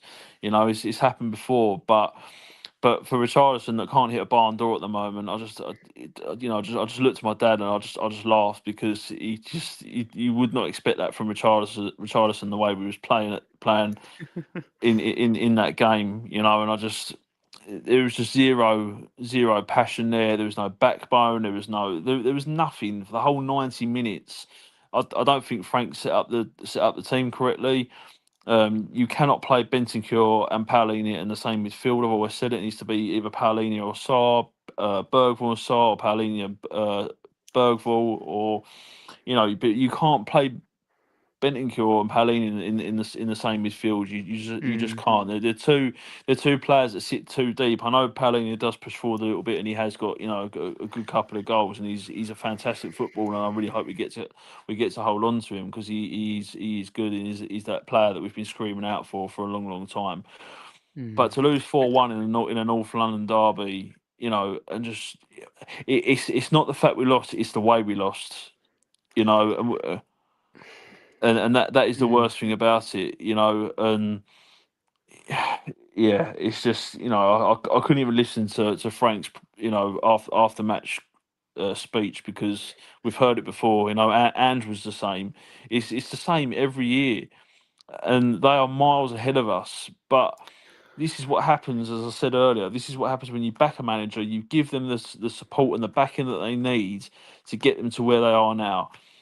And if we stick with Frank, I think we could go places with him. But because of our recent experience with managers, who knows what could happen? But So from a North, You're 100% behind him, by the sound of it. I'm not 100%. No, I Right. can't be 100% because Mm. how can we be with the sacking of Antonio Conte? I could go until I'm blue in the face about Conte. So yeah, I can't. What do you think of Conte be then? Because I mean, when we started podcasting, it was the end, wasn't it, of Conte's kind of time? So, how do you feel about him now, looking back? I know you speak a lot about him. just absolutely devastated that we sacked him. You know, Right. Okay. one of the best managers in world football. You know, and he you know he spoke about leaving the press in the press conference, and he didn't like it. But as fans, we all say exactly the same thing. But Yeah. instead of acting on what Antonio Conte said in that press conference, he sacked him.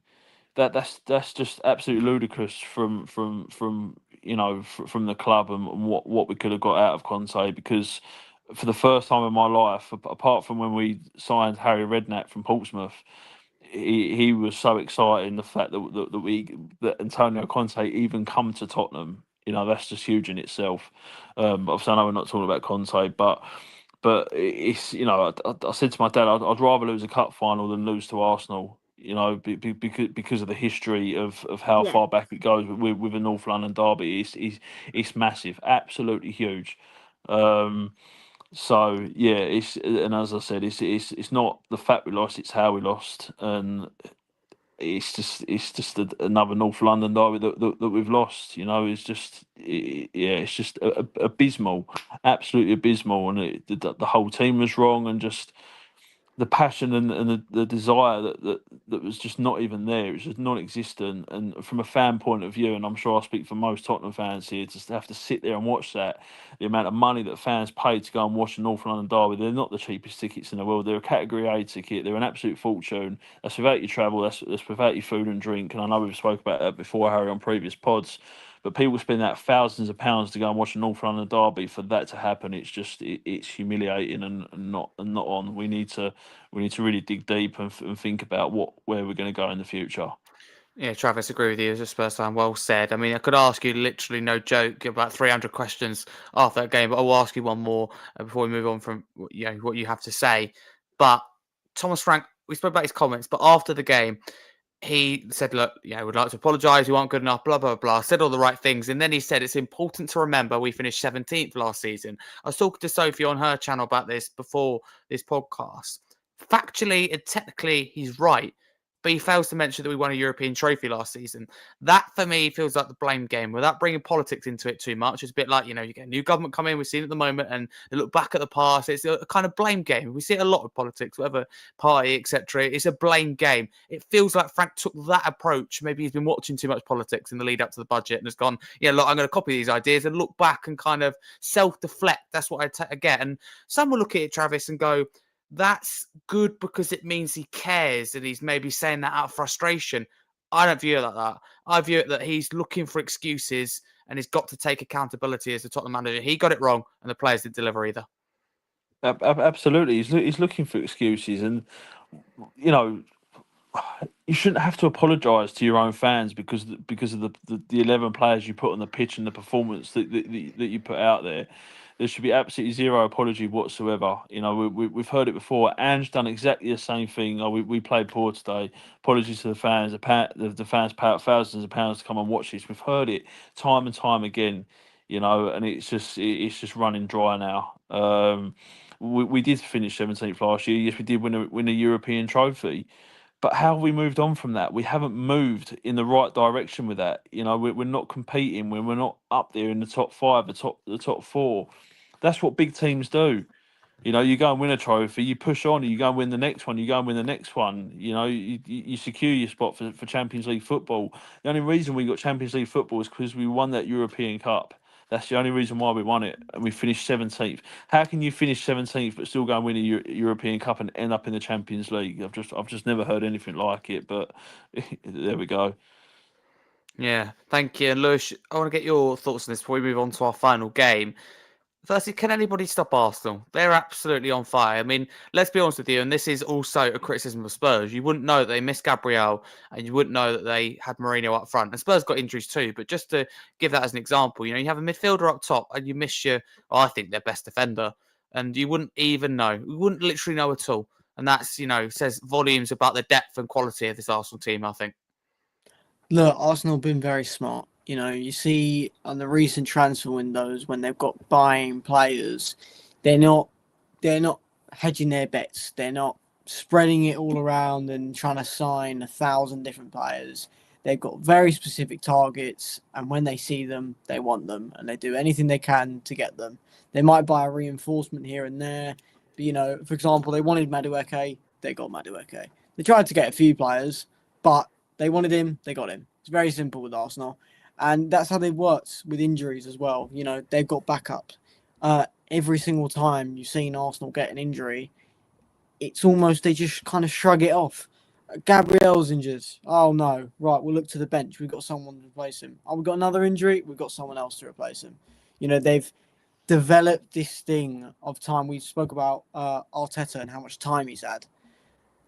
The idea when you give a manager that amount of time and they still manage to get some decent results, not win a trophy, but consistently achieve top 4, you get into yourself in a position where your squad almost becomes perfect. You have everything you need. You've got the caliber of players you need. And it's inevitable that they've now got themselves. They were always going to get themselves into a position where they were going to win the league. You can't be that good for X amount of years and seasons and not knock on the door of a title. It's only a matter of time. And I don't think people should say, I think it'd be very, very harsh to say, Arsenal might only win the league this season because Liverpool have had a big fall off. It's very, very harsh. They've been knocking on the door for the title for years now. And the squad depth that they've had really helps them to do that. It certainly does, if we're being honest with you. Absolutely. Thank you, Lewis. Appreciate that. Sophie, have you got any final comments on that North London derby before we move on? I'm just obviously happy for Arsenal. I think, like I said on my channel when you came on, I think the fact that other teams have dropped points this weekend with Man City and Liverpool, we had to take advantage of that. And I was actually nervous going to the game, and I was thinking to myself, are we actually going to make the most of that? Because in recent years, we don't usually do that. So I'm just happy that we made the most of it, really. And as you mentioned, we have injuries. Obviously, Gabriel, he's a big blow, but we've got obviously the right players to step in when we need to. But yeah, just really happy Arsenal got the job done, and hopefully moving forward we can, we've got Chelsea at the weekend, so I'm hoping that we can continue our good run. Obviously, we drew with Sunderland, so I'm hoping that, I think that's behind us now, which is good. We've not let that kind of affect us, so hopefully we can just keep on winning. Thank you very much. Appreciate that. And then the final game then to end game week 12 was on Monday night. Manchester United versus Everton, and Everton got the 1-0 win. This was interesting because for large periods of the game, Everton were with 10 men. And we'll get onto the incident in just a little bit, which is still baffling for me. Lewis, can I start with you? I mean, it is a bad defeat for Manchester United, isn't it? At home, extra man. Everton sat back and they just didn't take advantage of that. And they didn't change maybe the system under Amrin, that rigid system, even despite the situations that happen in the game where you really need to flex a little bit.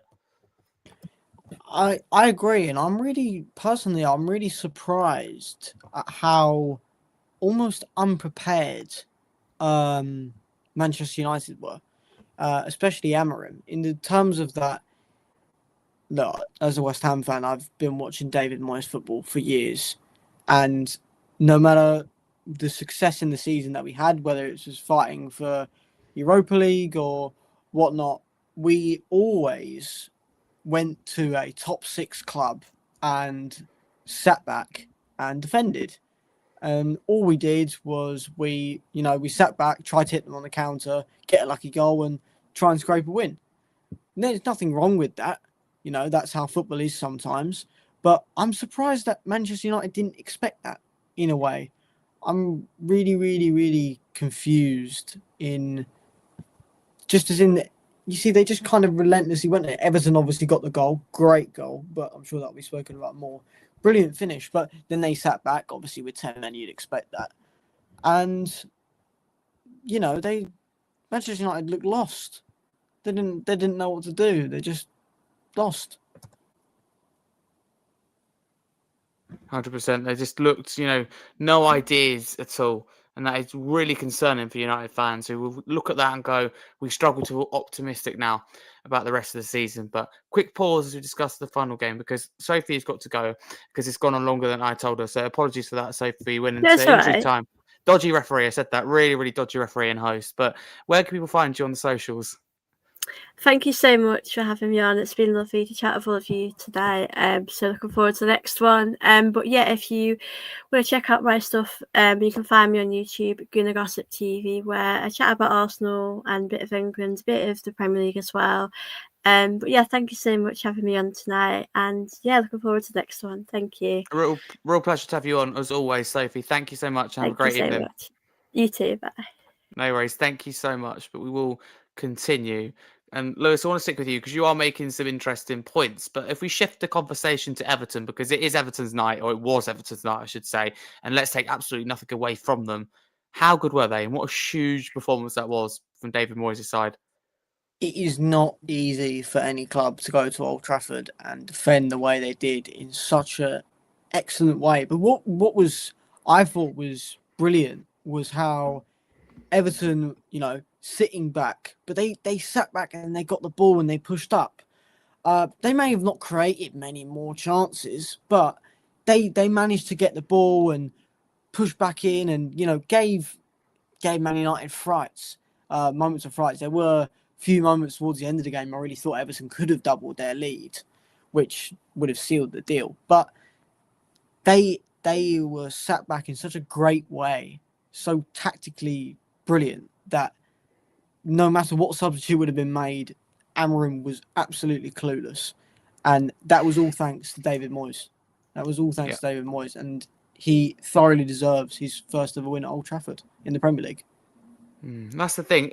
In any season, in any given moment, Everton going to Old Trafford and winning 1-0, regardless of where both clubs are on the table, that's significant. It's significant for David Moyes' own managerial career and his record there. But it's just the fact that for so long of the game, United had an extra man. They had that advantage. Home crowd, decent bit of form. It was literally, we talk about written in the stars. It should have been the United win. And let's not disrespect Everton because they're a good side. But still, I think United would have been expected, given the situation, to go on and win, and they just didn't. But let's speak about that Gahey and Keane spat then. So, Travis, have you seen, firstly, just simple question started, have you seen the moment where Trisha Gay was sent off? I have, yes. It was absolutely ridiculous. Absolutely ridiculous, if you ask me. I'm all for players showing their passion, and apparently David Moyes liked it. And it happened at Spurs with Sonny and Lloris a good few years ago, when it kicked off on the pitch and then carried on into the tunnel and into the dressing room. So it does happen. And to some degree, it is good that it happens because it shows that they want to win. It shows that they care. But slapping your teammate, come on now. It's a bit much. They're professional footballers. It's just a bit silly. I've seen worse challenges and get a red card. So I think it might have been a bit soft. I think for me, I think the ref probably should have just had a serious conversation with them both. I don't think it was. I don't think a red card was needed. I've seen penalties given for less. But it's good to show that the players have got passion and they do care. But obviously, as we know, there are different ways of going about it. But that's how they dealt with it. But now, obviously, he's out on a 3-match ban, so that will obviously heavily impact the team, and let's just hope they learn from it. Yeah, okay, interesting. Lewis, can I get your thoughts? So Travis gives his thoughts there. I look at it and I think, yeah, okay, it's frustrating for Gay, but I don't like to see players sent off or argue with themselves. I think you need that little bit of fight. It shows they care. Just looking at Spurs at the weekend, my club, they just look like they didn't care. And it might not be the case, but it just looked, the body language is shocking after every Arsenal goal. I'd rather that. Yeah, I have to agree. I think it's ridiculous. It's a red card. It's almost comical because I think if Gay did that to an opposition player, he still wouldn't be sent off. I just I can't see how he's been given a red card for that. I mean, I you would have thought he punched an Everton player. You know, it was just a small tap. Tensions are high. He's at Old Trafford. It's a tough game. Everton need a win. There's a little bit of pressure going on around the club. You know, they want to get good results. It's all about in the moment, and that's not red card worthy. And I think it ruins the game. Obviously, it's not going to be talked about as much because Everton did go on to win the game, and then Moyes made the comment afterwards. But if Everton were to go on to lose 4-0, that would have got a lot more attention. And I think I agree with you. You need that fighting spirit in the Premier League. You really need it. You need to see your team really give a go. And sometimes, as fans, we like to see players having a word with each other if they think it's not right. You know, and I think it's just a shame it's a red card because if we're going off that, does that set the precedent for the rest of the season, or is it going to be inconsistent? I'll be very interested to see if anyone else is to get sent off. Okay, that's interesting. I mean, Lewis, I'll ask you about how you thought David Moyes handled it because I thought he handled it perfectly in the sense there's always going to be conversation. You're right that this isn't being spoken about or won't be spoken about quite as much. Still a significant moment, you know, again, getting sent off for arguing with your own teammate. I mean, fight with your own teammate is rare. It's even rarer to be sent off for a fight with your own teammate. But anyway, it happened and it won't be spoken about as much as you say because of the result. But David Moyes, in my view, I've said it there, I'll say it again, handled it superbly. The way he answered it was like, I actually quite like my players doing this. This is a bit of a non-story. And he's not right with everything he says. But of course, former West Ham manager, I mean, he can be classy, to be fair, at times. Was this an example of that? 100%. This is a classic Moyes moment. You know, he's always downplaying the situation. You don't want much media attention going around the club. It's never good to have bad attention on you. And it's a simple playing it down. No more dramatic headlines. No front of the newspaper jobs. Just a brush under the carpet. We'll deal with it internally. He's probably going to have a word with Gay, and you know, you'll see where that goes. I think he's handled it excellently, as you said. It's the perfect way, and you know, we've got to Tuesday, and no one's talking about it. So it goes to show how good of a job he's done. 100%. He's doing extremely well. But there we go. That is it for in terms of reviewing the games. But I will end with reading the Premier League table because I was meant to say the winners this week are definitely Arsenal. It's fair to say. So yeah, let's read out the Premier League table. This is after game week 12 and going into game week 13. So Arsenal in first, Chelsea in second, Manchester City in third, Villa in fourth, Palace in fifth, Brighton in sixth, Sunderland in seventh, Bournemouth up to eighth, Spurs fall to ninth, and United fall into 10th. Everton up above Liverpool in 11th place, and Liverpool are now down in 12th. Wow. Brentford 13th, they've fallen. Newcastle remaining 14, and also Fulham, they go nowhere. They sit 15th place. They go nowhere in terms of like within from Saturday to Sunday. But Forest 16th place, West Ham 17th, Lewis's club, 18th Leeds United, 19th Burnley, and 20th Wolves. There we go then. And it is really tight. Just to give you an idea, I mean, Lewis mentioned it earlier. If we look in terms of down the bottom, you know, from 14th to 19th, there's 4 points in it. And that's huge. 14th and 19th is a big chunk. That goes from Newcastle United, by the way, to Burnley. To give an idea of the difference in clubs. No disrespect either to the likes of Burnley, but 4 points in it. Again, you can flip that on its head if you look at the top of the table. You know, Chelsea are in second with 23 points, but Liverpool have only got 18. That's only 5 points away. They're in second. You know, it's really, really tight wherever you look. A win or a loss is defining for, you know, about 5 places on average. So it tells you what we need to know. Really tight. It's competitive this year.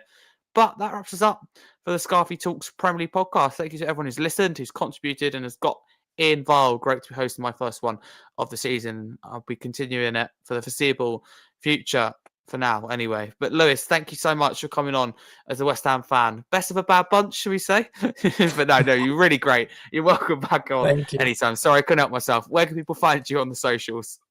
On Twitter, you can find me at Louis Van. That is Van with 3 N's. And I also will have the pleasure of running a website, which is westhamfans.org. Very older style, comical content. Great stuff. No, you do some really good stuff. There's no it's no secret, I should say, as to why you're on this podcast, because you do some good stuff, and I think you're great. So thank you very, very Thank much. you. Just change the team you support. But no, honestly, great. And you're really balanced and really honest, and I really like it. So thank you so much. You're welcome back anytime. Thanks so much, Harry. No, anytime. Travis, thank you so much as well for coming on. I mean, as a Spurs fan, I totally share some of your views as well. I think you're spot on, bang on the money with a lot of things tonight. But thank you, of course, regular on the Scarfey Talk, get it right, Harry, Scarfey Spurs Talk podcast. But where can people find you across all the socials? Because talk about good work. You do some yourself, especially around mental health. Yeah, absolute pleasure to be on tonight, Harry. As I say, I think it was my debut tonight, so yeah, I've really enjoyed it. Lewis, absolute pleasure to meet you, buddy. And obviously, I know Sophie's popped off now, but absolutely brilliant to meet you both. And obviously, talking about our clubs, I wish I could talk about mine on a bit more of a positive level after the weekend. Even if we got a point, it would have been nice. But this is Tottenham. You can find me at Official Caster on Twitter. I am also on LinkedIn, where I do a lot of work for men's mental health and other charities at this current time. So, yeah, hit me up on there if you're on there, Lewis. But yeah, buzzing to be back on the show again. Buzzing to be back on the Scarfey Spurs Talk, and absolutely buzzing for you, Harry, to get your reward. I can't explain to you how proud of you I am, and I'm sure your friends and family are as well. Massive achievement, and you deserve it so much. So, congratulations. Oh, thank you. It's very kind. The Football Content Awards released about 50%, so about half of their photos, and everyone, I'm like a beaming smile. Like, you'd think my face would be hurting at the end of the day. So I think that tells you, what's the saying? When the picture speaks like 1,000 words, and literally this is a good example. So, in total shock, I told myself that no, I probably wasn't winning it, because they missed me out of the seating plan originally. I just thought, if you're going to win an award, you're not going to miss you out the seating plan. So I went there thinking I'm still going to have a good night, but look, I'm not winning anything. And I just kind of, for the first time in 3 years, after they wrote out in my category silver and bronze, I just thought, okay, right, who's going to win? And I actually picked up my sheet, because they give a program for the night, and looked at who else would win. I thought, I think he's going to win. I was getting ready to clap someone, and I thought, sorry, and I just just seen it. I mean, it felt like ages, but probably wasn't, that I froze still. So yeah, and to give that speech was just amazing. So totally right up my street. But no, it was unplanned, unexpected. But Travis, thank you so much, and keep up the great work. And also Sophie, coming early, as you said, is fantastic. Collaborated with her several times before the North London derby, after the North London derby. She is fantastic, and says it how he is, very balanced, very fair. And we talk about the best of a bad bunch, and I absolutely do not mean it, but Sophie is great. I thought it would be painful, of course, to get an Arsenal fan after that, but she's just bang on it, and I love it. But thank you to everyone who's contributed. We'll be back in terms of the Premier League podcast, the Scarfey Talks Premier League podcast, on Thursday, 8:45 p.m, after I've hosted the Spurs one at 7 p.m. So they coincide with each other, and the aim is a 5-minute break in between, chance to get a drink, do your stuff, and we'll be back talking more football. Love it. Always stuff to talk about. But thank you very much, guys. Really appreciate it, and hope you're enjoying the reintroduction of the Scarfey Talks Premier League podcast. But for now, thank you so much. Thank you. Just like a song, I'm right